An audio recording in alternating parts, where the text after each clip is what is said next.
If the word Glashütte appears on your watch, people are likely to be struck with awe, knowing that you have one of the best watches in the world.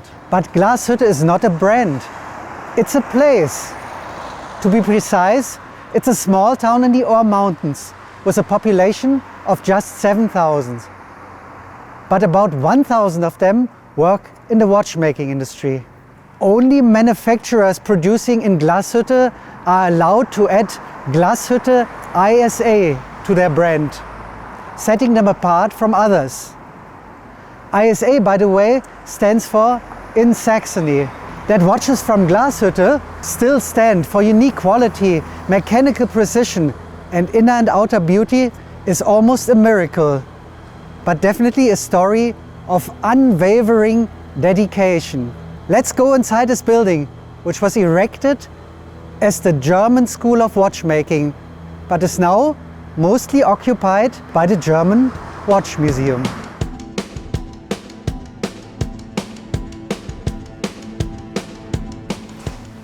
It all began in the 19th century with Ferdinand Adolf Lange, who was first the apprentice, then the son-in-law, and later the business partner of Johann Christian Friedrich Gutkäs, the royal Saxon clockmaker. But already in 1845, Lange set up his own business. Securing a deal with the Saxon government, Glashütte was chosen as the production site. Glashütte had been a mining town, like all other places in the Ore Mountains, but mining had declined. Lange created new jobs, trained a lot of people, and also encouraged them to set up their own businesses. And they did. And within a relatively short period of time, Glashütte was able to produce premium products which conquered the world market.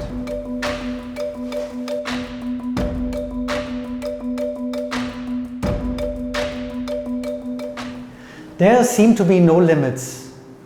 Here, in the treasure chamber, there are a few examples that show what the watchmakers in Glashütte were able to do in terms of technology and design. But there were also hard times.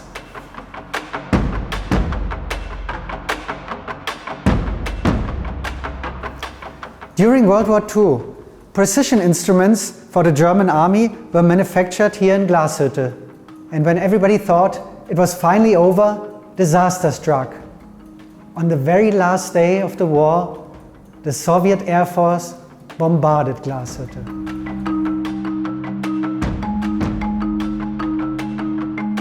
As if this had not been bad enough, all remaining machines were confiscated and transported to the Soviet Union. The watchmakers in Glashütte had to start from scratch. But the new regime had no interest in luxury watches. They nationalized all companies and combined them into one. Watches from Glashütte had now to be affordable for workers and peasants. Luckily, a high standard in technology and quality could be maintained. Mechanical watches were kept in production due to high demand from West German mail-order giant Quelle. Then the wall came down, caused by the mass demonstrations in Leipzig. After German reunification, the only remaining company, now called Glashütte Original, went upmarket. And the great-grandson of Ferdinand Adolf Lange revived the traditional A. Lange & Söhne brand, and others followed suit. Today, there are 9 manufacturers again, covering a whole range in the upper market segment. An amazing rebirth. This interactive table shows how the many hundred components of a Glashütte watch work together. There are a number of outlets here in Glashütte, and Glashütte Original and A. Lange & Söhne have their flagship stores in Dresden. If you already own a watch from Glashütte, you can have it restored here in the restoration workshop at the German Watch Museum in Glashütte, Saxony, Germany.